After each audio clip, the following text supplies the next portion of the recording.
गावडेनीच already room विकत घेतलेली आहे की तिथे बाई आहे. निर्धार मेळावा वरळीच्या टोक या ठिकाणी होतोय. आदित्य ठाकरे देखील बोगस मतदारांसंदर्भात प्रेझेंटेशन करणार आहेत. तुम्ही देखील या ठिकाणी उपस्थित आहात, काय सांगा? मुळामध्ये आमच्या तयारी अगदी चांगली झालेली आहे. आत्ताच आमच्या शाखा प्रमुखांनी सांगितलं, दीपक बागवेनी, की आपकी बार आपटी बार म्हणजे यांना आपटणार. कारण खूप बोगस मतदार घुसवून ज्या पद्धतीने मतदान मिळवलं आहे.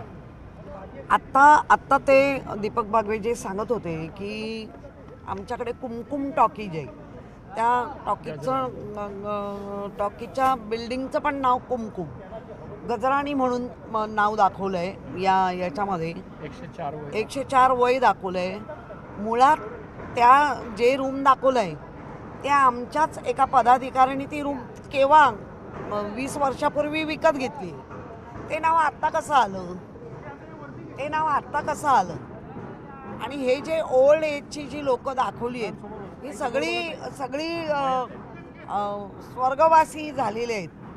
आणि मग त्यांच्या नावावर म्हणजे आत्ता आम्हाला हे सगळं बाहेर आल्यानंतर आमच्याही लक्षात आलं आहे.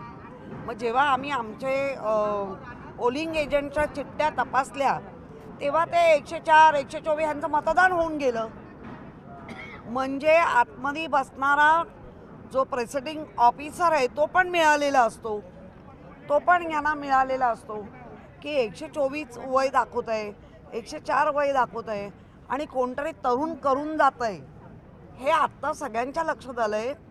भले सरकारच्या लक्षात येऊनही लक्षात घेत नसतील तरी नागरिक हा सगळ्यांचा बाप आहे, मतदार हा सगळ्यांचा बाप आहे. त्या मतदार याला कळलेलं आहे. त्यामुळे तो जाताना मतदार म्हणजे जसं मनसेने सांगितलं आहे फोडून काढणार, असे आमच्या पण बूथवर कुठे दिसले तर फोडून काढणार. तुमचं म्हणणं आहे की कारण मागे आणि पुढे जो बिल्डिंगचा असतो त्या सगळ्यांना आता कळून चुकलंय. आपण आपल्या बिल्डिंगला करेक्ट करायचं. म्हणजे तुमचं म्हणणं आहे की आदित्य ठाकरेंच्या मतदारसंघामध्ये विधानसभेला बोगस मतदान झाले 100%. आता त्यांनी दाखवले ना, हे उदाहरण आता 2 दाखवले, असे 200 वाचू शकतात. प्रत्येक वॉर्डमध्ये 200-250 जरी बोगस झालं तर किती झालं? त्यामुळे आहे एवढं नक्की.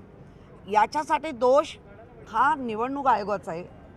दोष हे प्रेसिडिंग ऑफिसर जे नेमले जातात, ज्यांना ट्रेनिंग दिलं जातं, ते कसलं ट्रेनिंग दिलं जातं ते आता आम्हाला बघावं लागेल.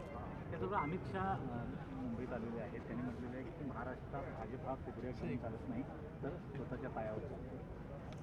खरं म्हणजे इतके मोठे नेते आहेत, गृहमंत्री आहेत, आमच्याच घरातल्या कुबड्या घेतलात आणि सरकार स्थापन केलात आणि कुठल्या तोंडाने सांगतायत.